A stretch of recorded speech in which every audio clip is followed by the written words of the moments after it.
তুমি আমাকে কাদের হাতে ন্যস্ত করলা? ইলা আদুইন বাঈদিন ইয়াতাহাজ্জামুনি, আমাকে ঘর থেকে এত দূরে এনে, সেই মক্কা থেকে কত দূরে, আমাকে ঘর থেকে এত দূরে নিয়ে এসে আল্লাহ তুমি তোমার শত্রুদের হাতে আমাকে ন্যস্ত করলা। ইয়াতাহাজ্জামুনি, যারা চতুর্দিক থেকে আমাকে পাথর মারতেছে। কি আবেগ দোয়ার মধ্যে, কি ভাষা, কি লফজ।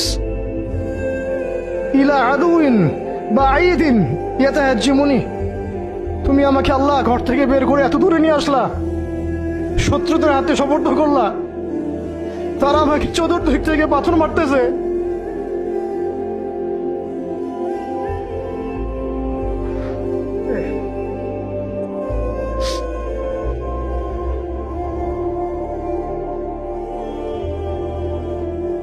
আম্মি লা করিবিন মাল্লাকতাহু আমরি, পরে নবীজি বলছেন আম্মি লা করিব, নাকি আমাকে কাছের মানুষদের হাতে নিয়ে আসছো আল্লাহ? আল্লাহ তুমি কি আমাকে কাছের মানুষদের হাতে উঠাই দিছ?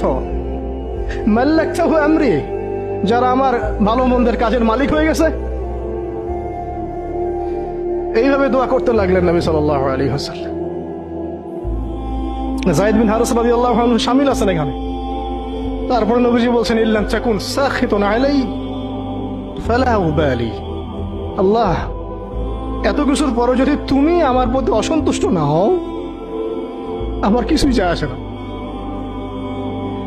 আল্লাহ এত কিছু হয়ে গেল, এরপরে যদি তুমি আমার উপর অসন্তুষ্ট না হও, অন্তত আমার কিছুই যায় আসে না। আলহামদুলিল্লাহ।